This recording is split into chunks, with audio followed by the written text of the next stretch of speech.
Buenas tardes. Muchas gracias por acudir a esta convocatoria de la Biblioteca Nacional y de la Sociedad Geográfica Española. Hemos preparado conjuntamente un ciclo de conferencias y mesas redondas que arranca hoy con la conferencia de Javier Ordóñez, Las escalas del poder en el territorio, mapas y fronteras, que tendrá su continuación la semana que viene, el miércoles 15 de abril, las escalas de poder en el territorio urbana y metropolitana a cargo de Josefina Gómez Mendoza. El siguiente miércoles 22 de abril tendremos una mesa redonda en la que serán ponentes Carmen Liter, que hablará de un proyecto de Godoy de reunión de mapas que organizó una gran colección de mapas que se guardaron durante mucho tiempo en el Ministerio de Estado y que actualmente están en la Biblioteca Nacional, y le contestará con otra ponencia el comandante Óscar Luis Miguel Castro, que nos explicará cómo son hoy en día los mapas que se reúnen, los Godoy de hoy en día, ¿no? Qué mapas buscan, cómo los construyen. Y terminará el ciclo el miércoles 29 de abril con una mesa.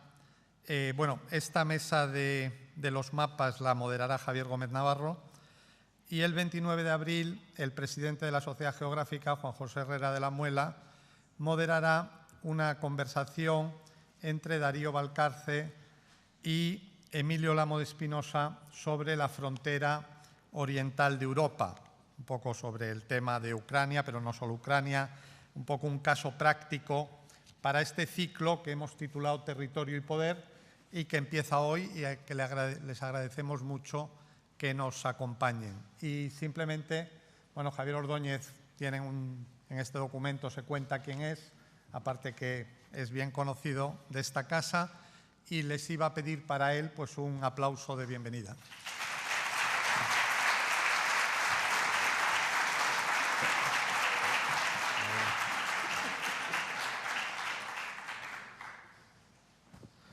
Buenas tardes. En primer lugar, quiero agradecer a la Biblioteca Nacional que me haya invitado a formar parte de este ciclo y a la Sociedad Geográfica Española, de la que soy miembro, y procurar que ustedes no se ilusionen demasiado con la conferencia y que, después sean indulgentes, porque hablar de territorio y poder es hablar de uno de los temas que articula toda la historia de nuestra vida política, social, científica, tecnológica, a lo largo de muchísimos siglos.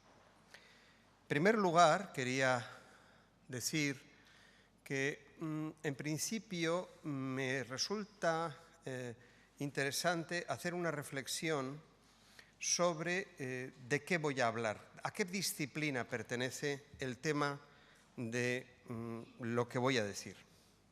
En general, dado que ustedes imaginarán, soy miembro de la Sociedad Geográfica Española y entonces parece que estoy aquí en representación de ella, la conferencia trataría de historia de la geografía.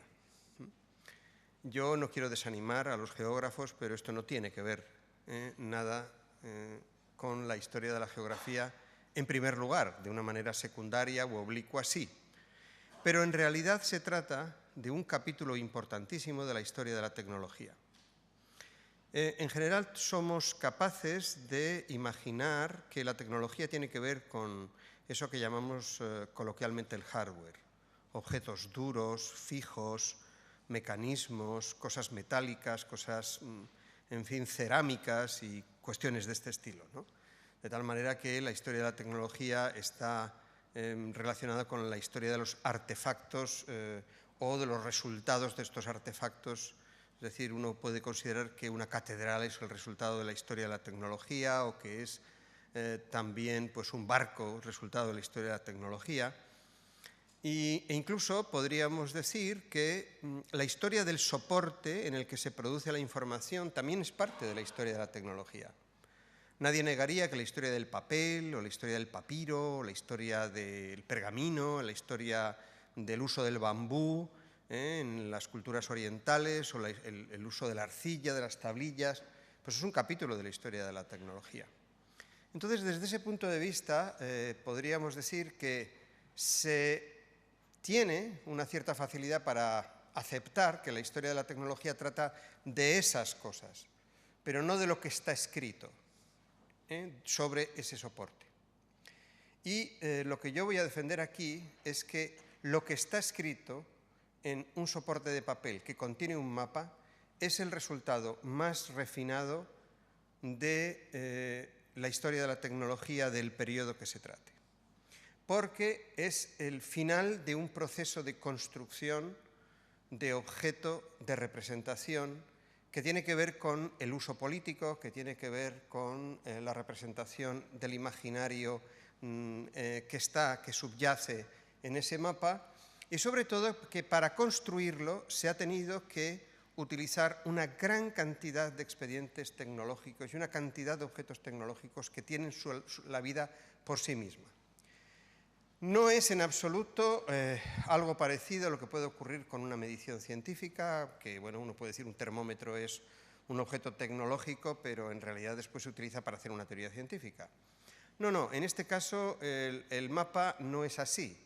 El mapa, el resultado del mapa, en el que intervienen mediciones astronómicas, mediciones topográficas y después refinamientos muy sutiles y valores epistémicos muy sutiles, al final se convierte en una herramienta de, tomando las palabras prestadas de David Headrick, una herramienta del imperio, o sea, es una herramienta del poder.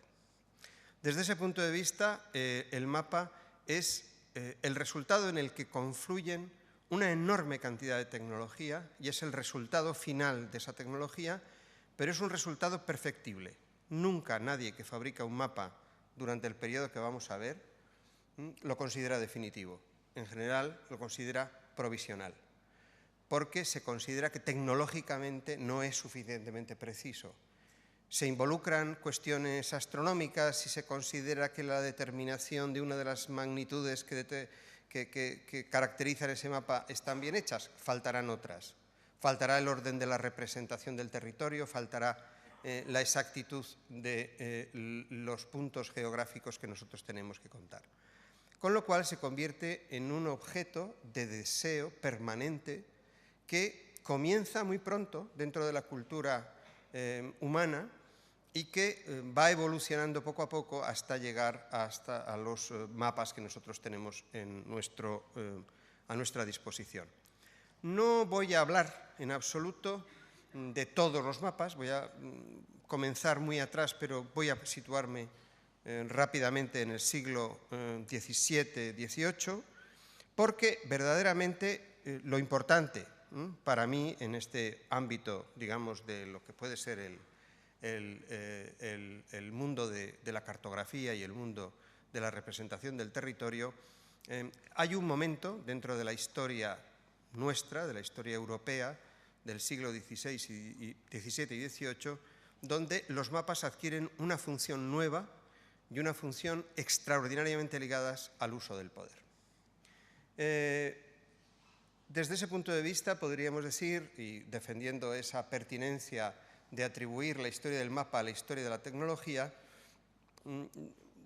podría citar las palabras de Kranzberg, que decía que la historia de la tecnología es la historia más relevante que puede generar una sociedad humana, porque es una historia completamente integradora, una historia que no deja nada fuera o que estudian los resultados finales de todos los procesos de otras historias. Bien, una vez asegurado esto, que verdaderamente supongo que la mayor parte de ustedes no estarán de acuerdo, pues voy a pasar a la referencia de qué es lo que voy a hablar. Realmente la representación del mundo, esto ya está, bien. La representación del mundo es muy conocida o es muy deseada desde el mismo momento en el que se tiene una representación de lo que es el planeta Tierra. Ya saben ustedes que el planeta Tierra es el único planeta que está poblado dentro del sistema solar, pero lo que está claro es que los habitantes del Mediterráneo tuvieron una visión de ese planeta bastante distinta a la visión que tuvieron los habitantes del Extremo Oriente, es decir, lo que puede ser el Imperio de China y todas estas cuestiones. Mientras que rápidamente, o con cierta celeridad, se llegó a la conclusión de que el planeta Tierra era una esfera, algo que se tuvo bastante claro según la tradición desde la época de Eratóstenes, que como saben ustedes era un director de una biblioteca, la Biblioteca de Alejandría, cuando Eratóstenes, haciendo una medición de las sombras de los objetos en los equinoccios, se dio cuenta que realmente solamente se podía explicar la diferencia de tamaño de las sombras suponiendo que estaban situadas en un círculo y que ese círculo él lo llamó meridiano, en principio. Esta es la cuestión. Entonces, Eratóstenes primero y Hiparco después, estamos hablando del siglo II antes de nuestra era, comenzaron a desarrollar una manera de tratar globalmente el planeta Tierra y inventaron de alguna manera una palabra que ya comenzó a circular en el Imperio Romano, en el Bajo Imperio Romano, en el Imperio Romano posterior a nuestra era, que era la noción de geografía, ¿no? Es decir, o sea, la descripción del planeta Tierra. Entonces, para esa descripción articularon una serie de herramientas geométricas que llamaron lo que nosotros ahora denominamos paralelos y meridianos, y desde entonces tuvo claro la idea de que los mapas tenían que estar determinados por dos puntos que en los términos contemporáneos llamamos latitud y longitud, y que solamente conociendo los dos puntos se podía determinar exactamente la posición de esos puntos en una representación plana. En aquel momento todavía no sabemos, no tenemos una idea muy clara de si había mapas en ese sentido, en el sentido contemporáneo. Lo que sí había eran representaciones del territorio, evidentemente, y unas representaciones que estaban basadas en la información de los viajeros y sobre todo una gran cantidad de imaginación. Como todo lo que ocurre en el mundo romano grecorromano, estamos hablando del siglo II, por ejemplo, en el caso de Ptolomeo, o estamos hablando del siglo II antes de nuestra era, en el caso de Hiparco, 400 años de distancia, hacen que en el siglo II Ptolomeo no solamente escribe el Almagesto, que es el libro por el que es más conocido, sino escribe un libro interesantísimo que se llama Geografía, donde él intenta representar el territorio con una proyección plana de la esfera terrestre y acoge todas las sugerencias de Eratóstenes, todas las sugerencias de Hiparco, en esto como en otras tantas cosas, como por ejemplo en la descripción de los movimientos de los planetas, diseña un incipiente aparato que después la tradición va a llamar astrolabio y, por supuesto, ofrece una primera visión del mundo. Fijaros que la representación de Ptolomeo, que se realiza en el siglo II, probablemente acoge toda la información anterior, de tal manera que, igual que el Almagesto es la precipitación de todo el saber de 400 años, en el caso de la geografía de Ptolomeo, también hay 400 años de información de todo el Mediterráneo sobre esa cuestión. Este mapa es un mapa del siglo XV, o sea, es de 1842, es una versión muy posterior, pero lo que indica es que entre el siglo II y el siglo XV, realmente la idea de mapa mundi, estamos hablando justo antes del descubrimiento de América, justo antes de los viajes de Colón, había variado poco. Es decir, realmente la representación del mundo en su totalidad era tal y como aparece aquí.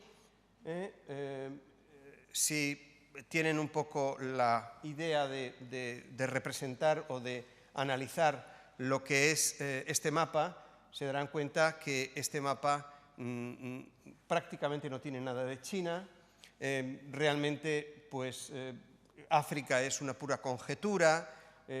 Todo el mar entre medias, entre lo que hoy es China y lo que es África, pues hay una gran cantidad de fantasía en este tipo de cuestiones. Pero lo que es evidente es que este mapa tiene una característica fundamental, y es que intenta respetar la propuesta de Eratóstenes de la longitud y de la latitud, y ya contiene una información elemental, y es que realmente el meridiano es una magnitud que está profundamente relacionada al transcurso del tiempo, al transcurso del día. En la época de Ptolomeo, y en esta época evidentemente se consideraba que la Tierra era un planeta inmóvil, es decir, era el centro del universo y era inmóvil, no era el centro geométrico del universo, pero sí era el centro antropomórfico del universo, y entonces nos encontramos con que, bueno, pues podemos sentirnos orgullosos de pertenecer a una tradición, ¿verdad?, que tiene esa característica de haber encontrado tan pronto esas dos magnitudes. Bueno, Hiparco de Rodas, como era Hiparco de Rodas, consideraba que el meridiano tenía que estar en Rodas, cosa que era bastante normal. No da mucha información acerca de cómo se puede calcular el meridiano. Se considera que el meridiano es algo que se establece de una manera hipotética en un sitio determinado, o si quieren ustedes apodíctica, en el sentido de que se determina que ese es el meridiano. Y entonces comienza a construirse ese mapa en función de toda la información, de los caravaneos, de las distancias subjetivas que se pueden hacer, etcétera, etcétera, ¿no? Sin embargo, para evitar ser excesivamente eurocéntricos, podemos observar este otro mapa. Este otro mapa es un mapa de un chino del siglo XIV de nuestra era, el mapa de Xu Xunpen, que es un mapa muy curioso porque yo no sé si podré aplicar, sí, yo creo que se puede aplicar, ¿no? Es un mapa que da todo el perfil de la costa china, y sobre todo está sometido al rigor de una cuadrícula. Está diseñado de tal manera que esta cuadrícula es una cuadrícula que permite establecer distancias que desde el punto de vista de la cultura china son distancias adecuadas, ¿no? La ventaja de este mapa con respecto a Ptolomeo es una ventaja cultural. Los chinos consideraban que la Tierra era plana y entonces no había deformación en lo que puede ser el asunto de la proyección de una esfera sobre un plano, y lo que tenían muy claro es que estaban representando exactamente el país donde vivía. Todo el mundo puede pensar, bueno, qué errados estaban, realmente pues no lo sabían, ¿no? Pero les servía, ¿verdad?, como herramienta de dominio del imperio, es decir, de conocimiento del imperio. ¿Por qué estos mapas, tanto el mapa de Ptolomeo, por qué lo contrapongo, el mapa de Ptolomeo con el mapa de China? En primer lugar, porque el mapa de Ptolomeo no pretendía nada, es decir, no era un mapa de uso político, era un mapa cultural. Era una herramienta cultural para explicar cómo era el mundo, mientras que el mapa de China es un mapa instrumental, es decir, es un mapa donde el mapa se construye con un valor militar, con un valor económico, con un valor de recaudación, porque es un territorio muchísimo más pequeño, no pretende dar la descripción del mundo, porque a la cultura china de esa época no le interesa el mundo, lo que le interesa es China. Y entonces China es lo único que tiene interés de ser representado. Esto de ¿dónde está el centro del mundo? ¿Dónde está el emperador? ¿Y dónde está el emperador? En el centro del mundo. O sea, la respuesta es siempre circular y verdaderamente funciona. Bueno, pues desde ese punto de vista, esto que hacen los chinos, que nos puede parecer muy primitivo desde el punto de vista de la técnica de fabricación de mapas, sin embargo es enormemente avanzado desde el uso de la fabricación de mapas. Porque este mapa y otros mapas que se descubrieron en China, o sea, que Ricci y otros jesuitas lograron ver en China cuando llegaron en el siglo XVI, eran unos mapas extraordinariamente útiles para los emperadores y para toda la jerarquía administrativa de China, para poder cobrar impuestos, para poder tener una información acerca de cómo es su territorio. Lo cual quiere decirse que, evidentemente, el mundo de de China, no se había adelantado en las técnicas de fabricación de mapas en el sentido de los valores epistémicos que habitualmente tienen los mapas, sino que se habían adelantado en el uso de esos mapas, y la razón de ese uso es que China era una, digamos, potencia tecnológica de primer orden, muy superior a la potencia tecnológica de Occidente en este momento. Estamos hablando en el siglo XIV. Es decir, el uso tecnológico, de tecnología social que tenían los mapas en China era mucho más radical que en Occidente. Durante la Edad Media realmente no se puede encontrar una gran proliferación de mapas en el mundo occidental, pero sin embargo sí comienzan esos mapas a proliferar a partir del siglo XV, es decir, a partir de que se comienzan las navegaciones fuera del Mediterráneo, tanto por parte de los portugueses como por parte de los españoles a los castellanos hacia lo que va a ser el oeste del planeta y la llegada a América, como con los holandeses que intentan seguir la ruta de los portugueses, como la de los ingleses comienzan a navegar a mar abierto. Entonces nos encontramos con que es el momento en el que Europa comienza a tener un gran interés sobre la cartografía, que puede ir dando cuenta de la cantidad enorme de innovación y de descubrimientos que se pueden realizar. Y no solamente hablamos de continentes que se descubren por completo, como en el caso de lo que hoy es América, sino de continentes que, aunque se conocía que existían, en realidad no se conocían con detalle como eran las costas. En general, hay un periodo que va entre el siglo XV, finales del siglo XV y siglo XVI, hasta el siglo XVII, que está dominado por la cartografía española. Y esa cartografía española es una cartografía de apropiación. Es una cartografía interesantísima desde el punto de vista tecnológico, porque verdaderamente la corona de Castilla y después la monarquía hispánica se da cuenta de eso que les habían descubierto los chinos previamente, que el conocimiento cartográfico es una herramienta extraordinariamente de poder, en primer lugar para dominar el territorio y en segundo lugar para evitar que lo dominen otros, ¿no? Hay historias muy curiosas sobre esta cuestión, pero no voy a entrar en ellas porque prefiero centrarme en el tema básico de la conferencia, que es la cartografía barroca, la cartografía del siglo XVII y XVIII. Es decir, podemos decir que hay dos periodos con respecto a la cartografía, que los voy a caracterizar por sucesos políticos y no por sucesos cartográficos. Es decir, el siglo XVI es un siglo de una enorme proliferación cartográfica, es el siglo en el que vive uno de los cartógrafos más famosos del que ahora creo que se ha cumplido los 500 años de su nacimiento, que es Mercator, y entonces Mercator descubre una forma muy adecuada para un marino de hacer una proyección de una esfera, que es la proyección cilíndrica, y los territorios que hay cercanos al Ecuador quedan muy bien dibujados, tienen el problema de lo que está más lejos del Ecuador y más cercano a los polos, pero en realidad las navegaciones de entonces no se hacen nunca por un camino que no sea cercano al Ecuador.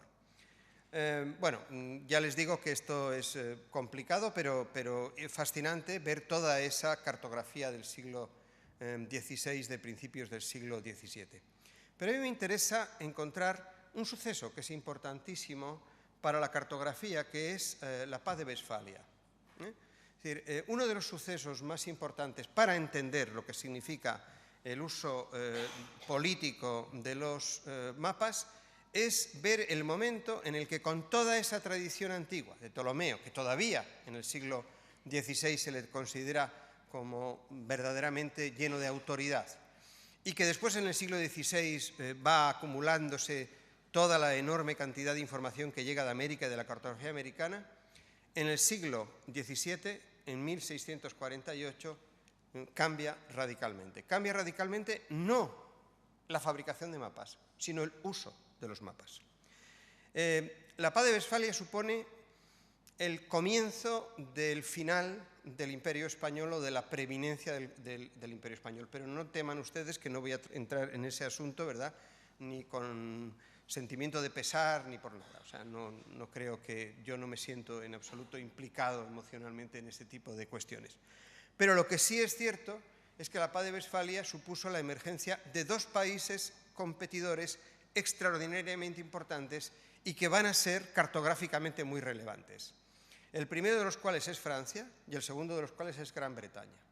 Todavía no es la Gran Bretaña que conocemos, todavía Escocia está separada, digamos, de Inglaterra, hasta 1700 no se produce la unión de los parlamentos, pero lo que es cierto es que ya comienza en lo que llamada famosa restauración, Gran Bretaña comienza a tener, digamos, un enorme ímpetu. Y lo mismo ocurre en Francia, es decir, la época de Luis XIV es una época extraordinariamente importante desde el punto de vista de la ciencia y sobre todo de la tecnología y de la tecnología astronómica y de la tecnología cartográfica, etcétera, etcétera. ¿Y por qué? Porque los dos se dan cuenta de la importancia de poder responder a una pregunta que es una pregunta interesante, ¿verdad? George Friedman, que es un analista político muy, muy fino, estadounidense, lo pone en boca de dos historiadores distintos, pero que verdaderamente de alguna forma respetan o tienen la idea de las preguntas que se hacen los políticos en la Europa de ese momento. La pregunta es, ¿cuál es el centro del mundo?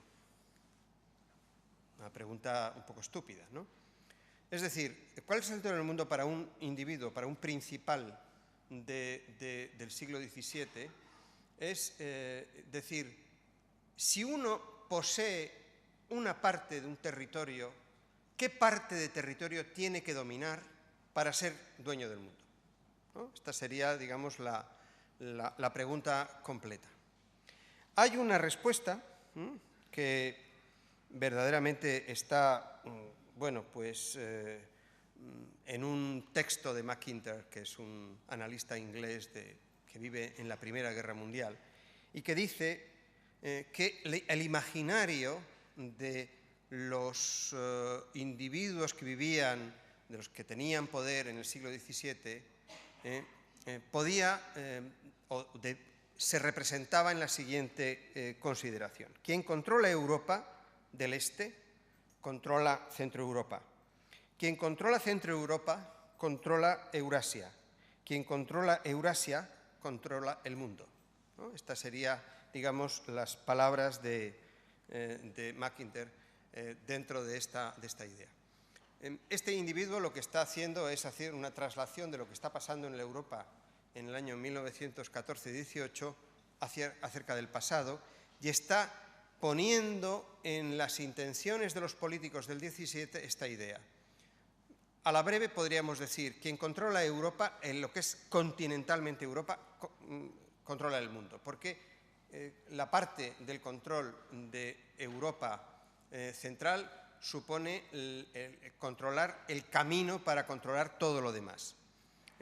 En aquel momento no se habla de gran potencia emergente, evidentemente, sino se habla de Rusia como gran potencia emergente, teniendo en cuenta que va a heredar el trono de Rusia Pedro el Grande. Y Pedro el Grande es grande realmente dentro de lo que puede ser toda la historia de Rusia, y después esto va a venir revalidado por la segunda persona importante dentro del ámbito de Rusia, que es Catarina la Grande. Con lo cual estamos, digamos, quien haga esa apreciación podría decir, quien sea amigo o quien pueda dominar culturalmente Rusia, dominará el mundo. O sea, realmente es... sin embargo, esta no es una idea única. Bueno, podríamos decir que el segundo individuo que opina algo sobre esta cuestión es un Comodoro, que es historiador de la navegación en una escuela en la escuela más importante de Estados Unidos, ¿no?, de marines, que se llama Mahan, que dice: quien controla los mares, controla el mundo, ¿no? Es la oposición a la idea territorial. Entonces, estas dos posiciones son las dos posiciones que aparecen perfectamente representadas y van a estar en competencia durante prácticamente 3 siglos en Europa, y están representadas por la influencia francesa y la influencia tecnológica francesa en la fabricación de mapas y la influencia británica en la fabricación de cartas de navegación o mapas de los mares. Desde ese punto de vista, el barroco nace cuando se da cuerpo a estas dos ideas. Estas ideas están expresadas mucho más tarde, pero son ideas expresadas por historiadores que hacen una valoración retrospectiva. Podrían decirse: hubo cortes, hubo una corte que consideró que tenía que dominar Europa, que era Francia, y otra corte que consideró que tenía que dominar los mares, que era Gran Bretaña. Entonces, de acuerdo con esas opciones de poder, se desarrollaron cartografías distintas. El adelantado fue Luis XVI, el adelantado fue Colbert, el adelantado fue todo el grupo de científicos que habían, y no solamente científicos, sino hoy llamaríamos tecnólogos, que forman parte de la primera Academia de Ciencias de París. Desde ese punto de vista, estos individuos se dan cuenta de que lo primero que tienen que hacer es conocer cómo es su territorio para poder enseñar a los demás cómo son su territorio y para poder ofrecer los servicios a los demás de influir en cómo tienen que hacer los mapas, en cómo tienen que hacer su propio territorio. De tal manera que la Academia de Ciencias de París consiguió o consideró importante y consiguió del rey que le dejara construir un observatorio astronómico. El observatorio astronómico tenía como finalidad cartografiar. El problema técnico que había en aquel momento era la determinación de la longitud. Para que un mapa fuera adecuado era necesario saber determinar la longitud. En aquel momento, digamos, se contaba con una tecnología naciente que era muy importante, pero muy imprecisa todavía, que era la tecnología telescópica. Todavía los telescopios eran muy rudimentarios, eran telescopios llenos de problemas de aberraciones cromáticas. Las aberraciones no cromáticas, las aberraciones geométricas, se habían conjurado de alguna manera con las formas de las lentes, en fin, con todos los estudios que ha hecho Descartes sobre las formas de las lentes y otros muchos, entre ellos Huygens y otros individuos de la época, pero las cromáticas no. Pero a pesar de todo se podían atemperar esas aberraciones cromáticas a base de hacer que las lentes tuvieran o que fueran lo suficientemente grandes como para poder mirar solamente en lo que es en el centro de la lente. Entonces, desde ese punto de vista, las aberraciones cromáticas no supusieron ningún problema para utilizar el telescopio con el fin de determinar la longitud.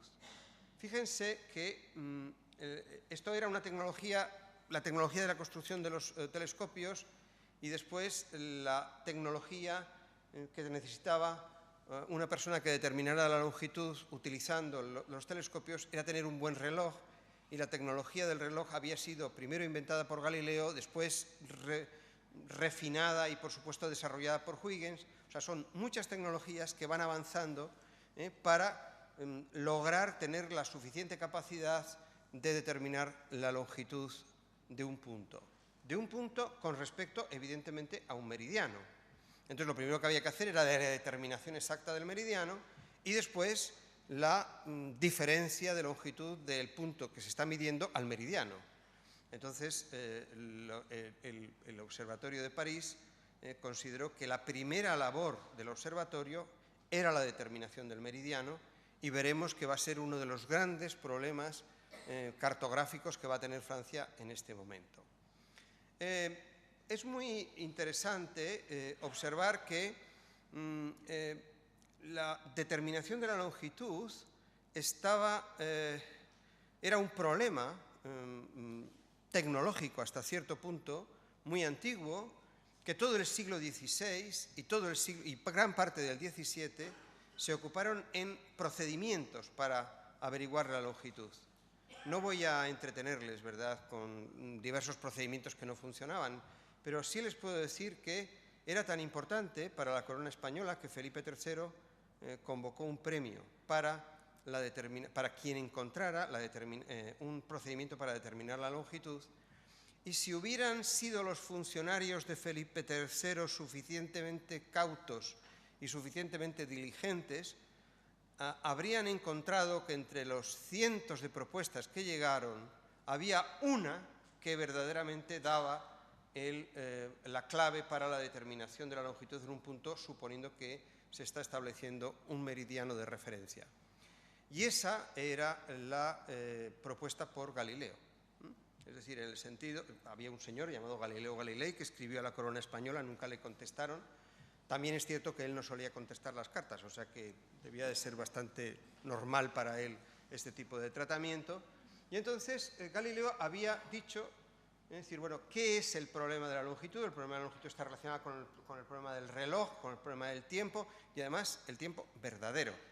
Es decir, el tiempo verdadero es el tiempo de los astros.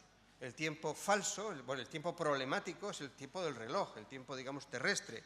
Los que verdaderamente no nos engañan son los astros, como el problema de la longitud es un problema de determinación de hora, poder responder a la pregunta de ¿qué hora es en el meridiano de referencia en este momento? Y la diferencia entre la hora que yo veo y la hora del meridiano de referencia es la distancia de los meridianos. O sea, respuesta bastante sencilla. El problema es que no se encuentra un reloj fácilmente observable hasta que Galileo pone el foco en la solución exacta diciendo, bueno, pues estudiemos cómo se comportan unos relojes tan regulares y tan claros como los satélites de Júpiter.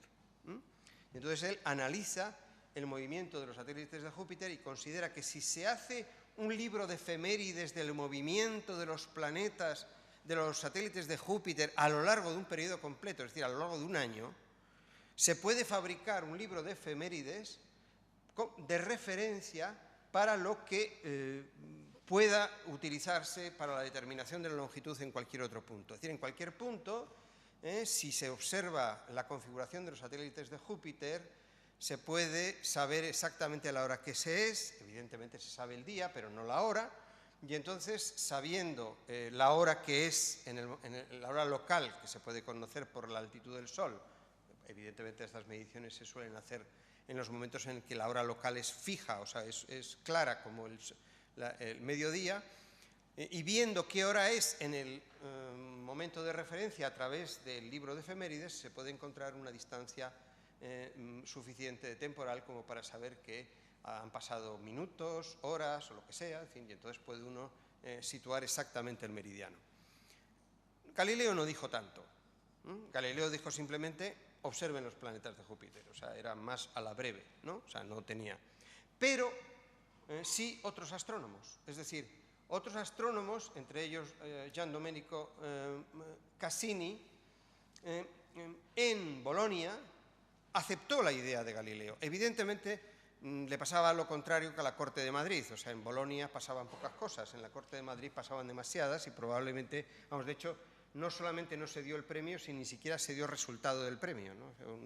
Es uno de los misterios que reposan en esta biblioteca, es decir, que la documentación está aquí, pero todavía no ha habido la mano, ¿verdad?, que haya hecho la investigación en ese sentido. ¿Qué pasó con el premio? Hay solamente un libro publicado en el siglo XIX de un individuo que levantó toda la documentación y por eso se sabe que está aquí y en el Escorial, pero fundamentalmente aquí. Entonces, los españoles no siguieron esa línea, también es cierto que ya tenían muchos problemas, ¿no? Es decir, la monarquía hispánica ya comenzaba a tener problemas serios, ¿no? Pero en Bolonia, este primer Cassini, considerando que el meridiano era la línea de meridiano de Bolonia, hizo un libro de efemérides, de los movimientos de los satélites de Júpiter, y demostró que se podía hacer ese libro de efemérides bien, o sea, con las posiciones cada cierto tiempo, o sea, según las determinaciones de horas del satélite.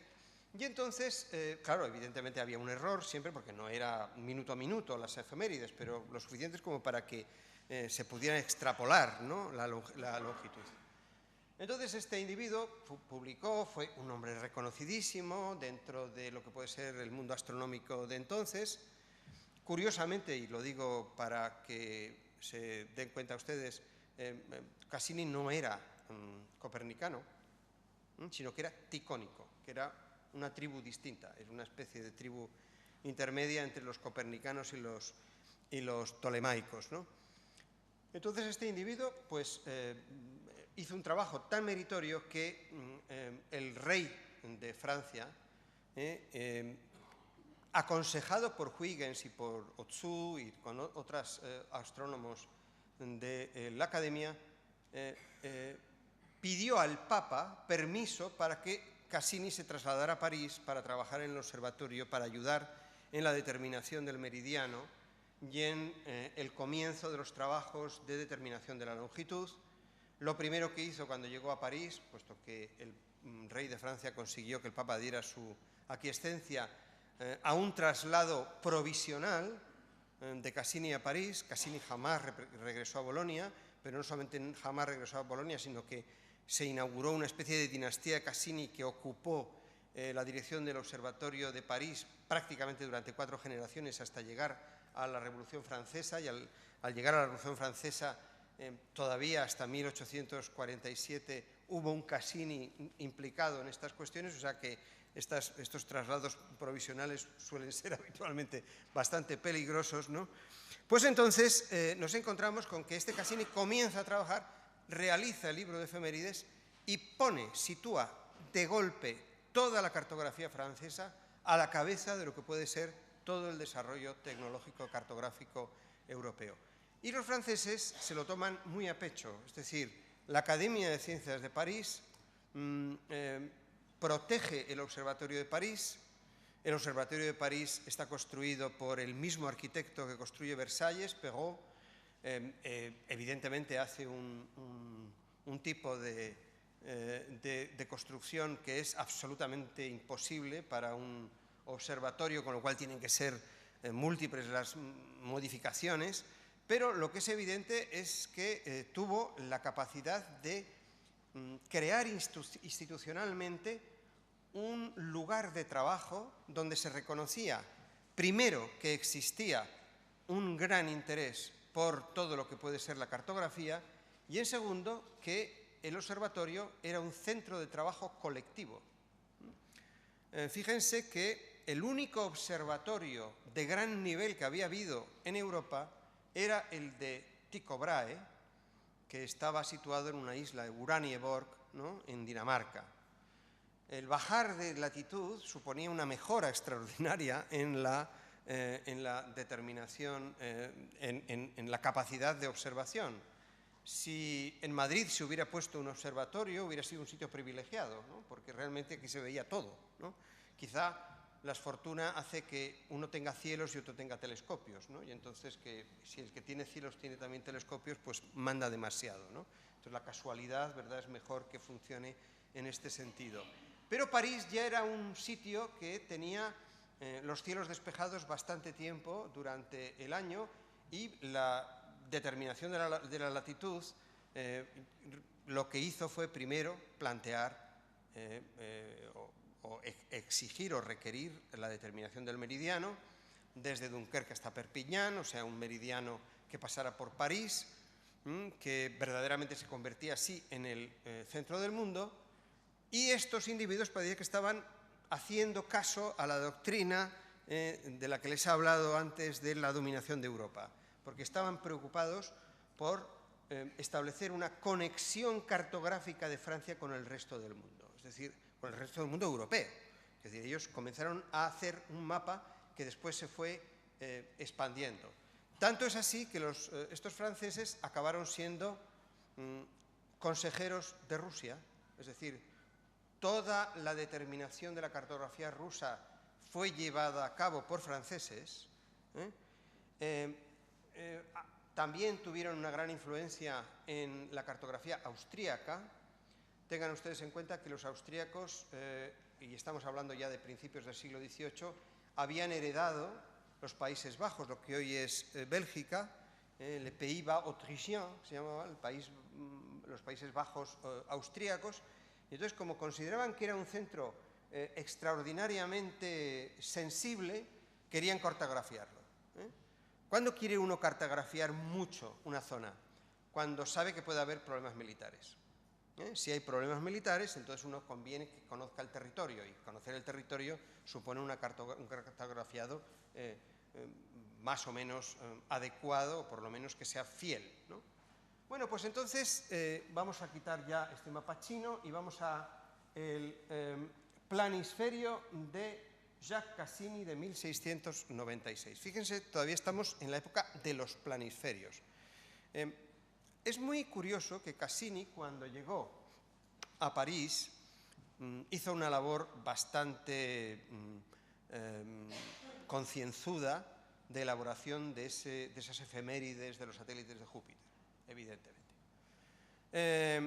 No solamente eso, sino que estableció una buena relación con Huygens, y Huygens era un buen conocedor de la construcción de telescopios, o sea, con lo cual ya teníamos, digamos, ahí dos figuras extraordinariamente importantes en colaboración. Pero no solamente eso, sino que Huygens había escrito el Olorogium, que es un libro sobre cómo tiene que ser un reloj de péndulo perfecto. Un reloj de péndulo es una herramienta fundamental para determinar la longitud, porque no basta solamente tener el avistamiento de los planetas de Júpiter, sino también tenemos que tener una determinación del tiempo con un sistema suficientemente preciso. Entonces, digamos, el rey, Luis XIV, quería tener en el observatorio un planisferio, porque consideraba que él quería ser un Ptolomeo, o por lo menos quería tener esa característica típicamente de los Borbones franceses de esa época, de poner algo o construir algo que asombre científicamente a cualquier visitante o a cualquier persona que pueda ser rival de ellos. Esto pasó reiteradamente a lo largo del siglo XVII y sobre todo en el siglo XVIII, prácticamente hasta la Revolución Francesa. Y de la misma manera que Luis XV pintó una especie de mapa estelar en Versalles con las posiciones que podía tener el planeta Halley cuando llegaba a la Tierra, ya su abuelo, su tío abuelo, yo no sé cuál es en fin, el parentesco, ¿no?, con el Luis XIV. Luis XIV quería tener un planisferio en el observatorio, de tal manera que el observatorio, que podía tener salas de este tamaño, incluso mayores, tuviera pintado en el suelo un planisferio o bien pintado en el techo, ¿no? Y entonces, bueno, pues realmente Cassini se inventó una proyección polar para demostrar cómo es el mundo, es decir, porque el rey de Francia quería saber cómo era el mundo e incluso quería situarse en el centro del mundo, y situarse en el centro del mundo era situarse en el polo, y entonces había juegos de este estilo, de la corona, como con ese tipo de principios un poco lúdicos, ¿no? Bueno, pues de ese planisferio no queda nada. Ese planisferio no queda absolutamente nada, excepto una copia que hizo el segundo de los Cassinis, Jacques Cassini, que es una parte de ese planisferio, una especie de copia de ese planisferio y que se conserva en papel, ¿no? Esto evidentemente no es importante, porque esto es lo que relaciona el trabajo de Cassini con lo anterior, ¿no?, con el mundo anterior, con el mundo del prestigio. Y sin embargo, lo que hace aquí, es una cosa mucho más importante. Fíjense, esto es el resultado, esto es vamos a ver si lo sé, esto es el meridiano que determinan ellos, ¿no? Este es el meridiano que determinan. Quizá lo ven aquí mejor, o incluso aquí, porque este está coloreado. Hay de todas clases de este tipo de... Entonces, aquí este es el meridiano de París. Lo que está en rojo es la costa real de Francia, o sea, la costa real, no real de realeza, o sea, no como opuesto a republicano, sino como opuesto a ficticio, ¿no? La costa real, y lo que está en sombra es cómo se creía que era por el procedimiento anterior, ¿no? El procedimiento anterior, que no era un procedimiento astronómico, era un procedimiento basado en cálculo de distancias que a veces se hacían por desplazamientos físicos, es decir, cuánto tiempo tardas en llegar desde un sitio hasta otro. Se medía el tiempo así, es decir, era una cosa muy laboriosa, pero era una cosa que era bastante rentable, porque muchos mapas se levantaron así y fueron extraordinariamente, útiles. Una gran parte de la cartografía española de América al principio se hizo así, es decir, y además se podía. Además, como solamente se hacía la costa, pues entonces parecía que esto era suficiente para los pilotos y este tipo de cuestiones. Bueno, pues fíjense, no solamente determinan la costa francesa, sino la costa británica, y descubren que la costa británica está mucho más cercana a la costa francesa de lo que parece, lo cual no les gusta nada. Al rey no le gusta casi nada esto, o sea, realmente esto es una de las anécdotas que habitualmente se cuentan, que el rey dice que los cartógrafos le han quitado más territorio que las guerras, porque Francia es un poco menor de lo que suponían todos sus antepasados, ¿no? Entonces, digamos, esto es evidentemente una de las publicaciones que se hacen en 1693 de La Hire, pero en realidad esta cartografía comienza a funcionar ya en el siglo XVII, es decir, con Luis XIV a pleno rendimiento, y nos encontramos, y esto es lo importante, que esto es el comienzo de un trabajo extraordinariamente útil, que si lo ven, bueno, aquí se ve poco, porque esto es la triangulación de Cassini del año 1744, que es el procedimiento ya geodésico para realizar el levantamiento cartográfico de Europa. Supone que este meridiano tiene que ser triangulado completamente, con lo cual tiene que ser exacto, y a través de este meridiano se lanzan los paralelos a las ciudades fundamentales para poder ir tapizando lo que es el territorio francés. Porque evidentemente lo que hay entre medio se conoce poco, se conoce por todo lo que pueden ser las descripciones imaginativas, ¿no? Aquí tenemos, el mapa un poco más vívido. Esto es es de la época, es decir, de 1744, pero es más completo. Esto está en la Biblioteca Nacional de París y yo creo que hay un ejemplar aquí, pero tendría que comprobarlo porque aquí el registro cartográfico que hay es espectacular, con lo cual pues es muy posible que pudiera haber uno de estos mapas. Esto es lo que se llama nuevo mapa, que comprende los principales triángulos que sirven de fundamento a la descripción general geométrica de Francia. Entonces, ¿qué es un mapa? Es una descripción geométrica, y lo que tiene que hacer el geodesa es llenar estos intersticios. Fíjense que ya del anterior, que eran solamente unos cuantos paralelos, aquí ya aparecen todo este tipo de cuestiones. De hecho, este Cassini, que es el tercer Cassini, tiene como obsesión realizar el mapa, el cartografiado de todo el mapa de Francia, y muere en el año 84 habiendo completado prácticamente todo el mapa de Francia, excepto la Bretaña. La Bretaña queda todavía sin triangular y se completa al cabo de 10 años, una vez que pasan todos los problemas primeros de la Revolución Francesa. Este ya es, digamos, no es todavía el francés, el completo de 1810, sino que este mapa es un mapa en el que la triangulación se ha sustituido por el relleno de la imaginación, ¿no? Es decir, entonces, y es muy interesante que este Cassini, que hace el gran trabajo astronómico,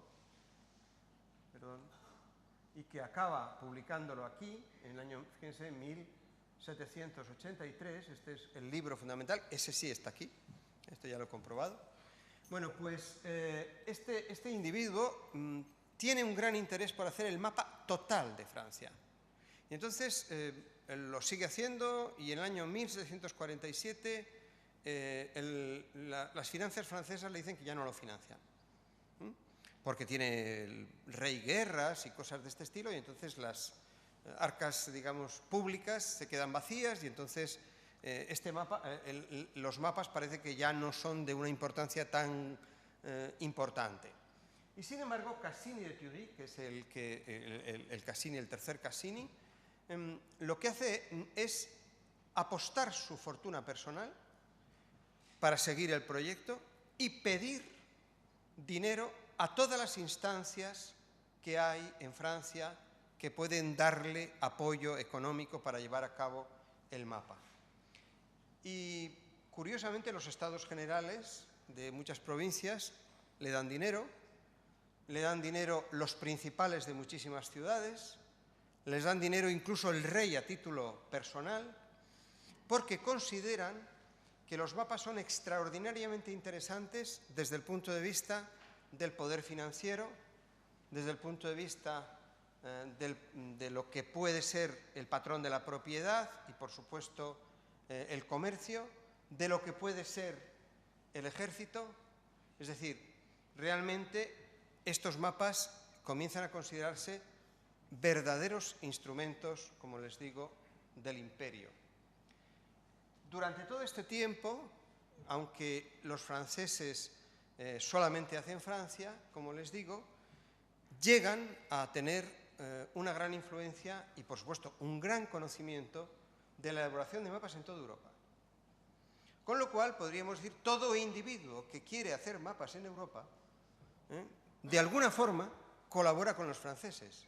No es nada de extrañar, porque en este siglo XVIII Francia es la potencia que lleva la iniciativa científica en todos los terrenos, y entonces pues tiene los mejores matemáticos o las conexiones con los mejores matemáticos, tiene los mejores cartógrafos, tiene los mejores astrónomos, tiene los mejores médicos, tiene los mejores químicos, es decir, realmente es una potencia científica de primer orden. Con lo cual, no es de extrañar que cuando el zar de Rusia y Pedro el Grande y todos sus sucesores quieren hacer el cartografiado de Rusia, es evidente que van a acudir a los franceses. Fíjense que entonces lo que hacen los que van a Rusia es levantar un meridiano y comenzar los procesos de triangulación de Rusia, con la diferencia de que Rusia es infinitamente mayor que Francia. Con lo cual, los mapas que levantan son mapas que están basados, digamos, en dos principios. Uno de ellos es la geometría de la triangulación, con toda la tecnología cartográfica que saben los franceses, y también la imaginación que aportan los viajeros, porque entre los lugares donde no hay triangulación hay, digamos, accidentes geográficos, hay montañas, hay ríos, hay ciudades, hay, en fin, desniveles de terreno, etcétera, etcétera. Bueno, entonces lo que hacen es eso, lo hacen o lo llenan con la información de los viajeros, o sea, con la información que tienen de lo que pueden ser los relatos de las personas que han ido. Incluso en este periodo hay los primeros geógrafos así que verdaderamente ofician como tales, dicen, bueno, lo que tiene que estar bien situado en un mapa son los ríos y las montañas, que esas no se mueven. Las fronteras déjenlas ustedes, porque esas fronteras no tienen mucho interés. En el caso de Francia es evidente que era muy fácil, ¿verdad?, porque estaba el mar, los Pirineos y prácticamente el Rin, que era como una referencia ineludible dentro de la noción de frontera natural que tiene Luis XIV, ¿verdad?, que es el que impone esa teoría y que le permite incluso quedarse con Alsacia y Lorena como francesas, ¿no?, y que nunca han llegado a ser alemanas, ni siquiera cuando en la época de Bismarck pasaron a administración alemana, sino que cuando uno está en Centro Europa o cuando uno está en Rusia pues realmente los ríos son importantes y las montañas son más importantes que en Francia, que verdaderamente no significan o no suponen, salvo en el caso de los Pirineos, ninguna frontera natural. Bien, pues todo este relato de estos mapas que pertenecen a esa segunda parte, o sea, que ya abandonan la idea del mapamundi, están complementados, y acabo ya, con una acción que es verdaderamente interesante, que surge también en Francia, y es construir mapamundis, pero de territorios que se conocen mal. Por ejemplo, un mapa de África, ¿no? ¿Qué se puede decir de un mapa de África? Pues uno puede decir de un mapa de África la costa. La costa sí, en la costa uno puede bajarse y puede aplicar el criterio de la longitud de Cassini y puede llegar a encontrar la diferencia que hay entre el punto determinado que uno está haciendo el levantamiento con respecto a lo que puede ser el meridiano de París. Bueno, por supuesto, el meridiano de París, que por supuesto se sabe mal por dónde pasa por África, pero da exactamente igual. Entonces hay una gran cantidad de mapas, se hace un mapa de China, basándose en todos los relatos y todas las mediciones hechas por los jesuitas, se hace un mapa de África, se hacen mapas de muchísimas partes de Asia, se comienzan a levantar buenos mapas de América, es decir, mapas muy, muy finos de América, se llega a descubrir cosas a través de la cartografía, pero se rellena todo el centro, ¿verdad?, del mapa con todo lo que puede ser la leyenda, es decir, por todo lo que han contado los viajeros, por todo lo que se supone que es una imagen de los relatos literarios, imaginativos, de las creencias, de los prejuicios, etcétera, aparecen. Por ejemplo, en estos mapas de África del siglo XVIII aparecen los ríos, aparecen lagos que nadie ha visitado, que simplemente se oyen hablar de ellos, que están más o menos por ahí, pero bueno, en realidad se sitúan donde se parece que pueden estar. Evidentemente el Nilo se sabe que existe, pero no se sabe dónde nace, ¿no? El gran problema de Richard Barton en el siglo XIX es la determinación de las fuentes del Nilo y de otros viajeros. De todas maneras, lo que quiere decirse es que esta especie de idea de la perfección cartográfica de Francia tiene un eco extraordinariamente grande en todo el resto de Europa. Lo único que quiero decir para terminar es que mientras tanto se estaba desarrollando otro tipo de cartografía. Una cartografía que era muy interesante, que es la cartografía británica, desde el punto de vista territorial, o sea, lo que se hacía, el levantamiento del territorio continental, seguía los mismos patrones que seguía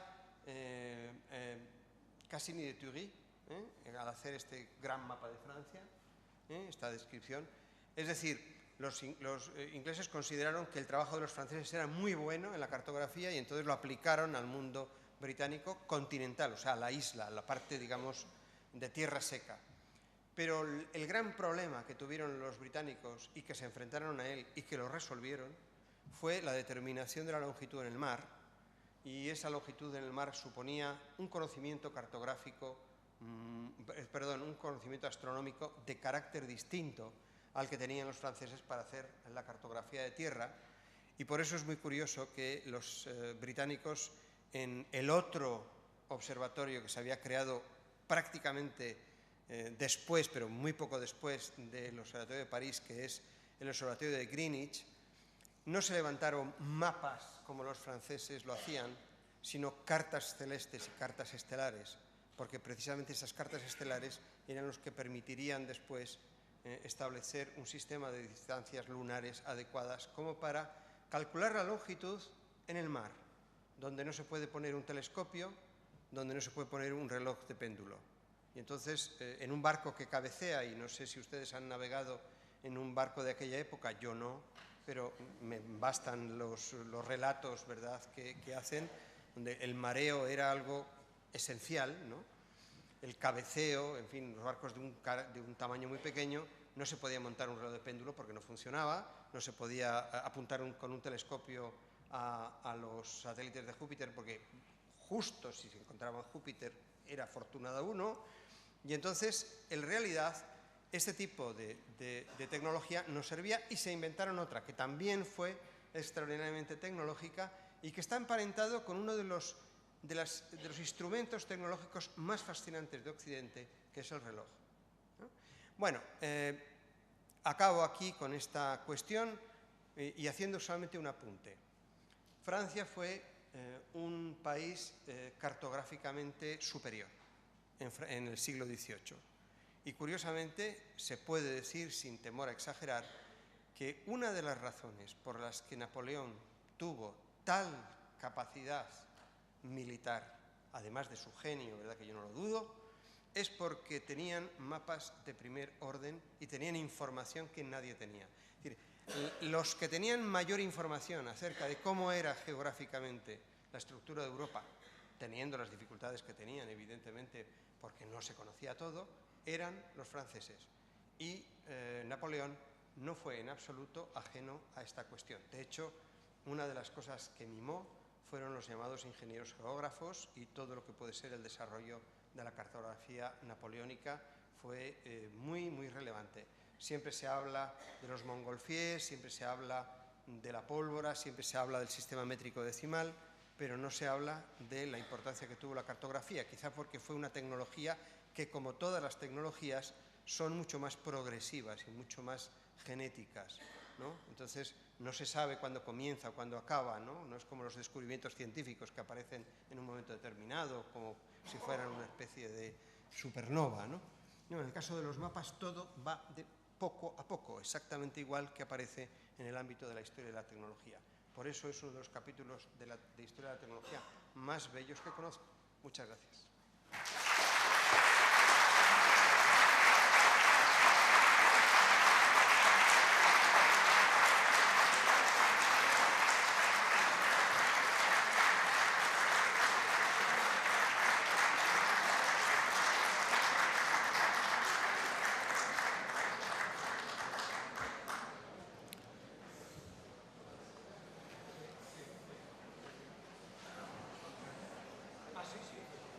Bueno, si alguien quiere hacer alguna pregunta, estoy encantado en no responderla, pero...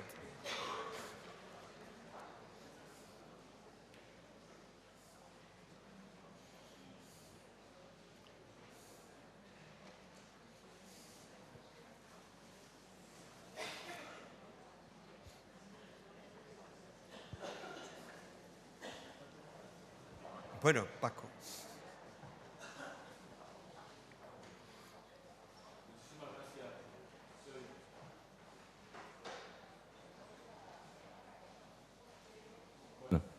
Muchísimas gracias por esa extraordinaria charla o conferencia.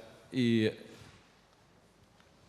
no voy a preguntar nada sobre esos periodos, simplemente plantearte una cuestión que me ha estado todo el rato, desde que vi el anuncio de la conferencia, pero también hoy más todavía, haciendo una traslación metafórica al presente, ¿no? Simplemente plantearte el tema de Google Maps. Es decir, yo creo que me parece que hay que trabajar en la línea que tú has mostrado, en la relación de poder, información, cartografía, etcétera, lo que significa hoy algo nuevo, por decir entre comillas, visto de manera simple parece nuevo, visto a la luz de lo que tú has planteado no es tan nuevo, en el sentido de que el tipo de información que se va añadiendo al mapa, que es algo que ya no parece un mapa, ¿no?, en el sentido de que ya es la escala muy grande. Uno ve antes la puerta del hotel que va a visitar ya visto en el Street View, ¿no? Pero hay una cantidad enorme de disposición de información. No digamos ya, no se trata ahora de estar pensando en fuerzas ocultas ni nada, sino simplemente la gran cantidad de datos que hoy tiene un mapa, el mapeo del mundo. Y simplemente por comentar algo que leí, me parece que es una noticia de ayer o de anteayer, una propuesta de Obama, del presidente Obama con relación con Google y otras, para utilizar las herramientas de conformación del mapa incluso para obtener datos, por ejemplo, para el tema del calentamiento global, tal, para utilizar los coches que utilizan para moverse, llevando sensores de ozono, de otras cosas y tal. Bueno, simplemente plantearte que, vamos, que me resulta muy interesante y que abre todo un mundo para el presente mismo, ¿no? Gracias.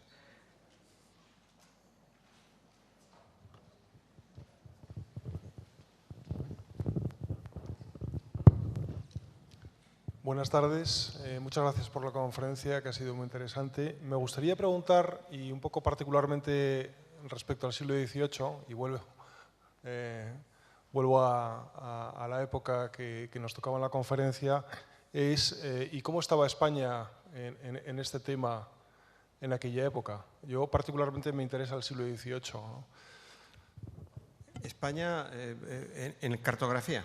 Sí, efectivamente, en cartografía. Bueno, pues vamos a ver, yo voy a ser positivo. O sea, no quiero ser estos... por ejemplo, los Borbones españoles colaboraron en todas las empresas científicas que les plantearon sus primos franceses, ¿no?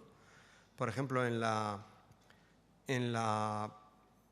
expedición de la Condamine, que fue importante para la determinación del grado del meridiano, que es una cosa que no he aludido porque es un tema estrictamente astronómico, entonces no me parecía que, aunque tiene que ver con la cartografía, no con la cartografía como herramienta tecnológica.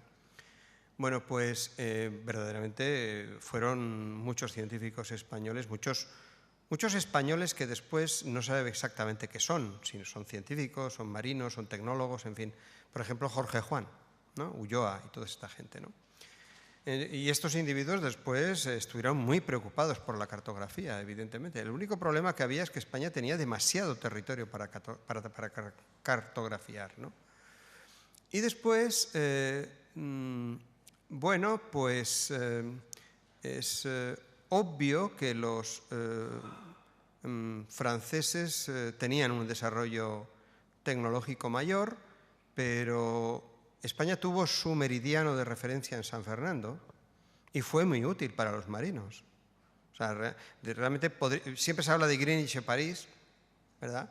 Además, como están relativamente cerca los meridianos, por ejemplo, se hizo una triangulación en la época de Cassini que relacionaba los dos meridianos, lo cual fue extraordinariamente útil para determinar las efemérides. Es decir, en el momento en que se triangula la relación entre el meridiano de Greenwich y el de París, las efemérides de Cassini pueden servir también para los británicos, o sea, que para las cuestiones de tierra, ¿no? Sin embargo, el meridiano que eligió España, que es el meridiano de San Fernando, pues si hubiera hecho el de Barcelona hubiera sido distinto, pero al hacer el de San Fernando, cosa que por otra parte tenía sentido, porque era un meridiano que tenía servicio de la Marina, es decir, para todo lo que puede ser el Atlántico, pues quedó un poco descolgado de lo que eran los proyectos de los franceses. Sin embargo, Carlos III fue muy consciente de la importancia que tenía la determinación de la longitud, conoció los trabajos de Harrison. Era difícil no conocerlos porque era muy famoso este hombre, ¿no?, en toda Europa, porque había construido un reloj muy perfecto. E incluso mandó gente fuera de España para que aprendieran a la construcción de relojes, ¿no? Lo que pasa es que, bueno, no fue un éxito, porque no llegaron a formar después industrias en España de fabricación de relojes. Pero el intento se hizo.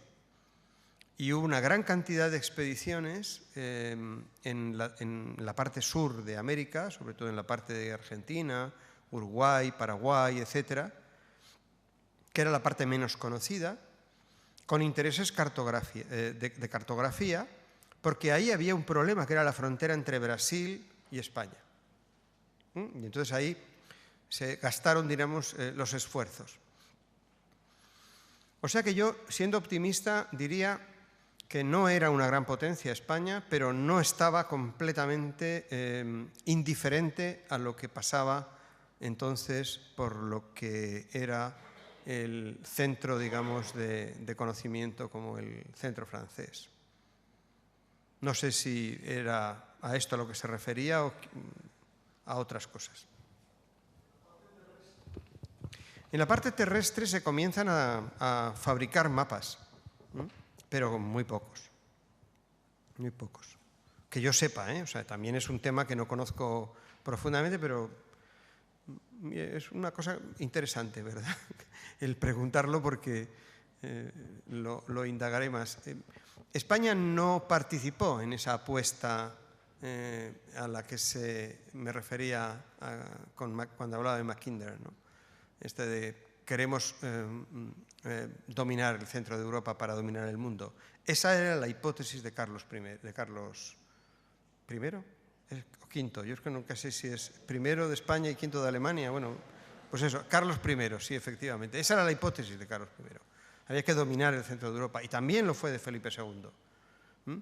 Pero ya en la época del siglo XVIII no había, o sea, no había relaciones. España ni siquiera ya era poseedora de las dos Sicilias, que ya era un reino independiente.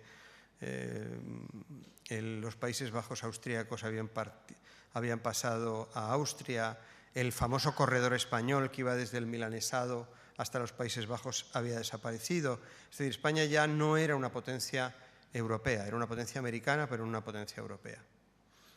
Lo que sí sabemos es que, por ejemplo, hay levantamientos cartográficos en México, que es interesante eso. Y en la costa de Cartagena de Indias. Eso sí, yo eso lo conozco, pero así a escala global, servicio cartográfico, comienza la cartografía sistemática, que yo sepa, en el siglo XIX, pero a lo mejor hay muchas cosas en el XVIII y yo lo desconozco, eso no se lo puedo asegurar.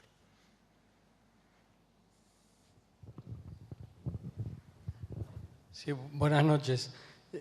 Yo quiero romper una lanza un poco sobre la cartografía española en lo que al menos conozco de América. La visión de la cartografía francesa y la cartografía inglesa peca bastante de eurocentrismo, ¿vale? Es decir, está todo referido a teorías geopolíticas sobre lo que se decide en Europa, decide el mundo. Pero a mí me sorprendió, y particularmente viendo cartografía española, el nivel de minuciosidad que hay en los mapas que se han hecho sobre Sudamérica, y particularmente, al menos a mí en lo que me toca, los de Argentina y la colonia Sacramento en Uruguay y todo eso, que realmente fue una sorpresa los mapas que yo he visto aquí en Madrid, en Biblioteca Nacional y en el Museo Naval, sobre toda esa zona, ¿no? Entonces, un poco al hilo de lo que usted decía sobre lo que se ha hecho en Sudamérica, me parece que es importante y que contrapesa ese eurocentrismo que muchas veces se peca aquí, ¿no? De mirar excesivamente lo que se hace para Europa, ¿no? Yo la única cosa que podría decir, para no pecar de patriota, pero tampoco de antipatriota, es que cartografía hubo siempre en España.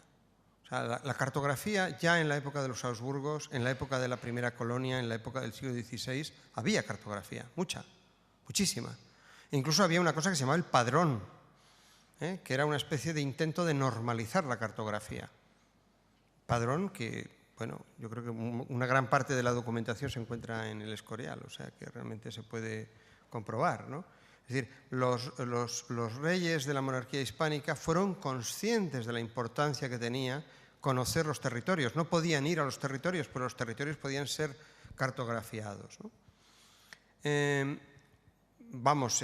Eso se ve, no es necesario ser muy agudo, ¿no? El problema es cómo se hacían esos mapas. El problema es la diferencia que hay entre esos mapas y el proyecto francés. Es que es una cartografía técnicamente o tecnológicamente mucho más refinada, porque tiene ya valores que son valores astronómicos, como los valores de precisión, valores de exactitud, que no son exactos en la cartografía. Pues uno puede ver un mapa precioso, pero es un mapa impreciso. Incluso se cuenta, digamos, esto no es... tengo un exalumno que ahora se dedica a la cartografía y que es sabio por donde los haya, ¿no? Que me contaba que a veces se hacían mapas inexactos para evitar que los enemigos pudieran navegar con tranquilidad por las costas americanas.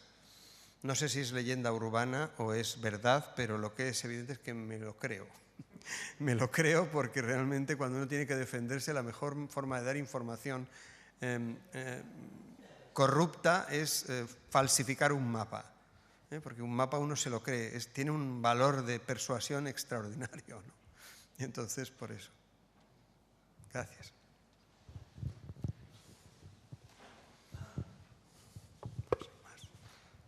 Buenas tardes. Hola. Ha dicho que en este momento del tiempo del que ha hablado principalmente, el siglo XVIII en Francia, interesaban más los ríos y las montañas que las fronteras. No, los geógrafos, no los reyes. ¿Perdón? Entonces, lo he dicho mal. Eran los geógrafos los que querían las montañas y los ríos como referencia. Vale, sí, de acuerdo, eso.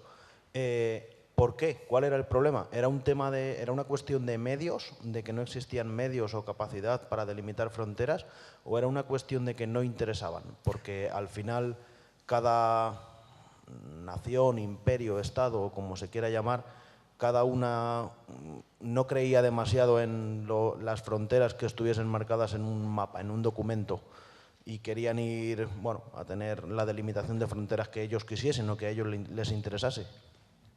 Bueno, hay dos preguntas. O sea, en una hay dos preguntas. La primera pregunta se refiere a si quién reclama los ríos y las montañas como puntos geográficos precisos. Y quien los reclama son los geógrafos, o sea, los topógrafos, los cartógrafos. Vamos, cuando resulta que no hay fronteras o que las fronteras son muy complicadas, es mejor referirse, cuando uno tiene que levantar un mapa, a lo que es un río o lo que es una montaña. Eso. Después otra cosa son las fronteras. Son las fronteras. Las fronteras en Alemania, por ejemplo, no se levantan cartográficamente en el siglo XVIII, casi nunca. Tengan en cuenta que hay 200 y pico unidades políticas en Alemania.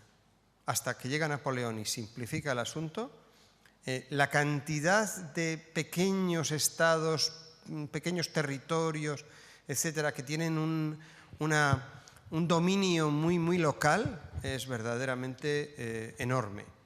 Entonces, en ese contexto, ningún cartógrafo se arriesga a hacer una determinación de las fronteras, entre otras cosas porque imagínense ustedes el compromiso que supone ese tipo de cuestión. Todavía entre Chile y Argentina están los famosos peritos, ¿no?, que determinan la frontera como para encima. Eso multiplíquenlo ustedes por n, ¿no? Es decir, porque además supongo que la dimensión de un pequeño estado se mediría por pasos, ¿no?, o por, en fin, toesas o una unidad bastante pequeña.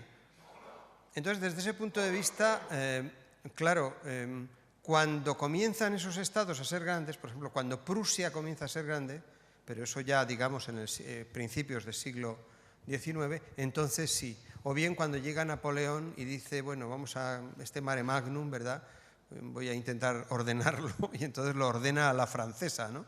Entonces saca unos cuantos estados, a los amigos los beneficia, a los enemigos menos, y entonces al final resulta que queda un sistema político mucho más coherente.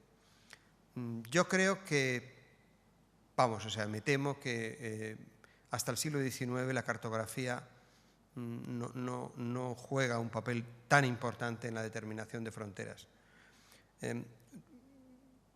En algún lugar como los bordes de los imperios sí, ¿no?, pero también es algo que tiene que aceptar el otro, no tiene que decir uno esto es mío, sino el otro tiene que decir eso es tuyo, ¿no? Y habitualmente esas cuestiones no se consideran. Con lo cual, en Centro Europa es muy habitual que los que levantan los mapas quieran hacer un levantamiento de cosas que no se mueven, montañas y ríos, esa es la cuestión.